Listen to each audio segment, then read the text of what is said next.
Toda a matéria que existe no universo, tudo, absolutamente tudo, estava comprimido em uma região menor que a cabeça de um alfinete.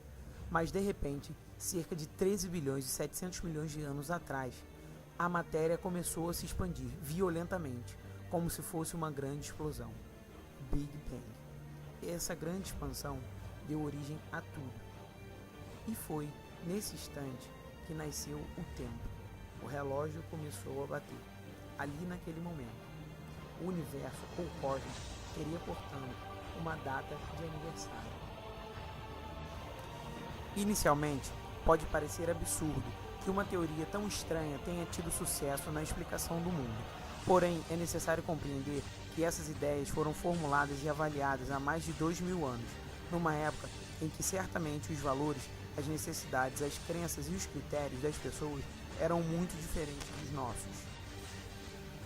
A concepção de universo de Aristóteles e Ptolomeu atravessou barreiras geográficas e históricas. Ela se espalhou por Europa, Oriente Médio, Ásia Menor, Norte da África, entre outros, e foi constantemente aperfeiçoada nos séculos que se seguiram à sua suposição. Apenas na Idade Média é que encontramos críticas mais profundas ao sistema aristotélico. No início desse período, as teorias clássicas greco-romanas foram, em geral, recusadas pela Igreja Católica, que reivindicava uma explicação religiosa para o mundo. Uma passagem de Santo Agostinho, o mais influente dos primeiros padres da Igreja, ilustra a visão sobre as ciências físicas nessa época. É suficiente que os cristãos acreditem que a única causa de todas as coisas criadas sejam celestes ou terrenas, visíveis ou invisíveis, é a bondade do Criador, o único Deus verdadeiro, e que nada existe a não ser Ele próprio. Mas, com o passar dos séculos, a posição da Igreja Católica sofreu algumas modificações, e a concepção aristotélica do universo sofreu um processo de associação com as afirmações encontradas em documentos sagrados, como o Antigo Testamento, por exemplo. Boa parte da junção entre ciência grega e fé católica foi obra de São Tomás de Aquino, sacerdote e estudioso do século XII. Essa linha filosófica ficou conhecida como escolástica. São Tomás acreditava que conhecer a natureza era uma das maneiras de conhecer Deus, e o conhecimento desenvolvido pelos gregos deveria ser usado para esse fim. Nesse contexto, a Igreja deveria ter autoridade nos assuntos relacionados à salvação das almas. Na Europa, a principal inovação medieval no campo do ensino foi a criação das universidades. Essas escolas de ensino superior surgiram no século XII, a partir do contato do Ocidente com a cultura muçulmana e bizantina, muito diferentes das instituições independentes que conhecemos hoje. Eram fundadas por imperadores ou papas, como uma corporação eclesiástica que visava manter o monopólio cultural da Igreja.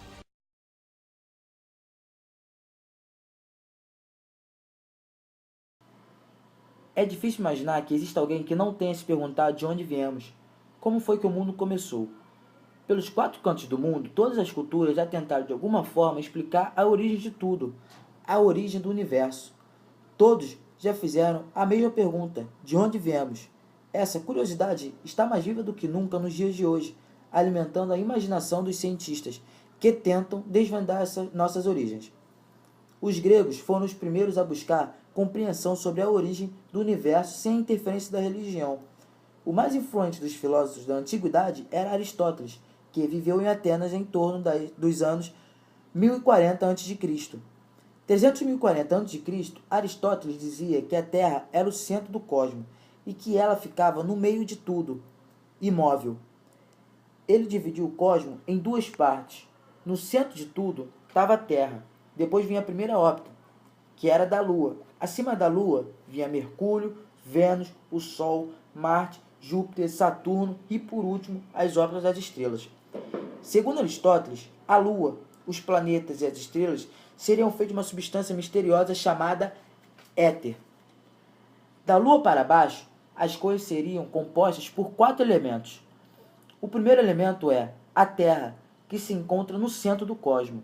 O segundo elemento, a esfera da água, que forma nos mares e oceanos. Logo em seguida, vem uma esfera de ar, que forma a atmosfera.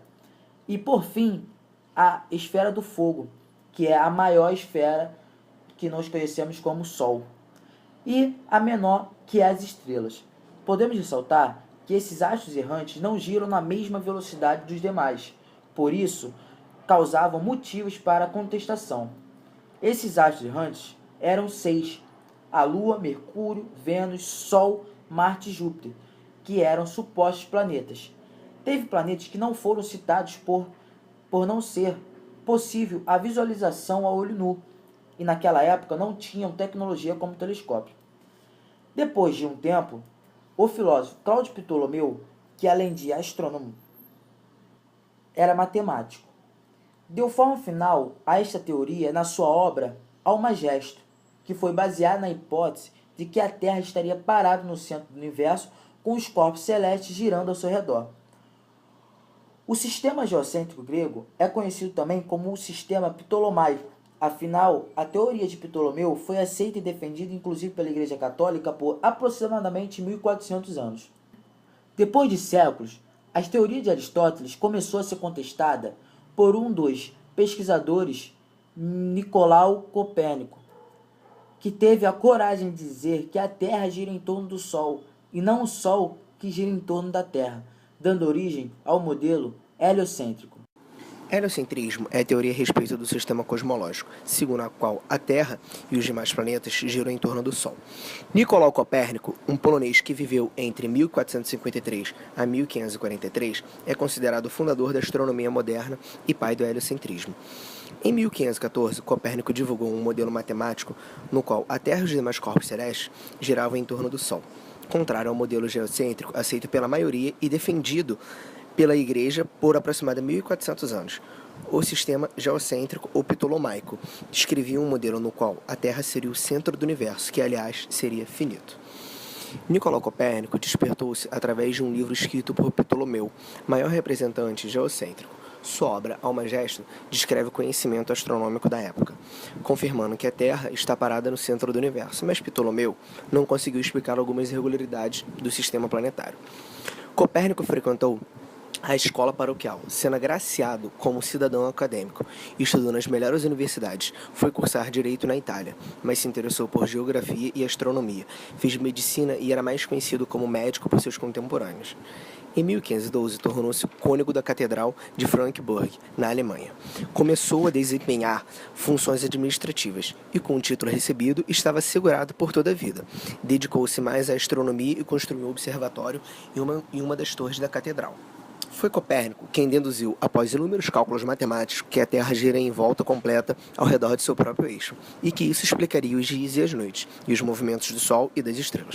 Foi ele também que, erroneamente, atribuiu o movimento anual ao Sol ao invés da Terra.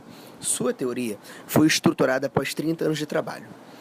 Copérnico, prudente que era, divulgou suas observações e cálculos como uma hipótese, pois nessa época, por volta de 1530, a Igreja julgava e condenava como heresia qualquer ideia contrária à que ela própria, a Igreja, defendia.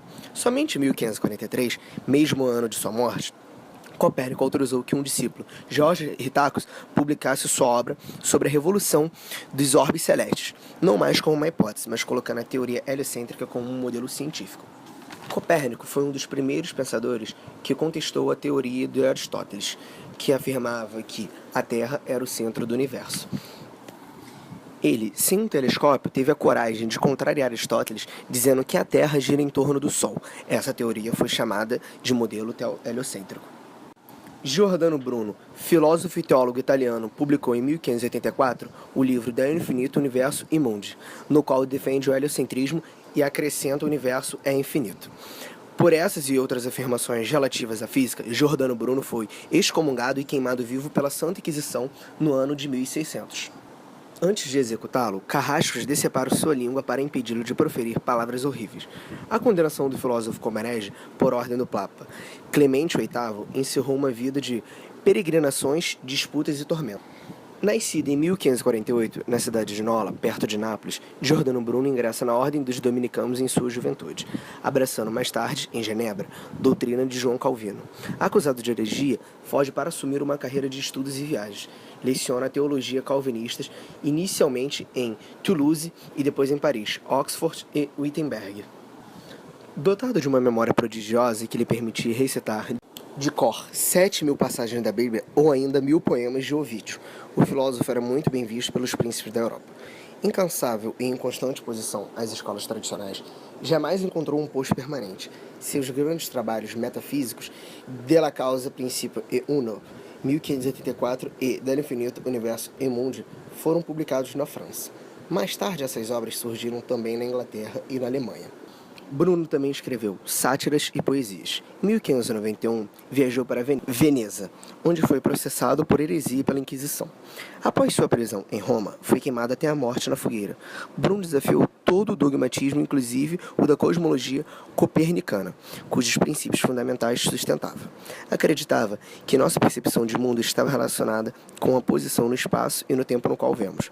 Havia, portanto, várias maneiras possíveis de interpretação do mundo. Consequentemente, não se podia postular uma verdade absoluta e nem estabelecer qualquer limite ao progresso do conhecimento. Imagina um mundo composto por seres individuais, governado por leis fixas de relacionamento. Esses elementos são chamados de mônadas, eram definidos indivisíveis, imateriais, baseados numa divindade panteísta infinita, que se manifesta em nós e no mundo todo. A influência de Bruno na filosofia que se seguiu, especialmente na de Spinoza e Leibniz, foi profunda. Sensibilizado pela descoberta de Copérnico, Bruno imaginou um universo infinito em que Deus seria a alma. Concebeu uma pluralidade de mundos análogos ao nosso, num universo que não teria sido criado, mas que teria existido por toda a eternidade. Esta filosofia panteísta se opunha frontalmente à teologia cristã. Giordano Bruno publica suas ideias em 1584, em italiano e em latim. Todavia, não se contenta em apenas pensar e escrever. De natureza combativa, antagoniza-se com a maioria dos teólogos e pensadores de seu tempo. A condenação do filósofo é representativa de intolerância e de excessos ideológicos do fim da Renascença, tanto no campo católico quanto no campo protestante. Em 1553, o médico Michel Servet havia sido submetido à mesma sentença de Bruno, em Genebra, por iniciativa de Calvino. Em 1633, Galileu era denunciado pela Inquisição, mas se retrata e escapa da fogueira.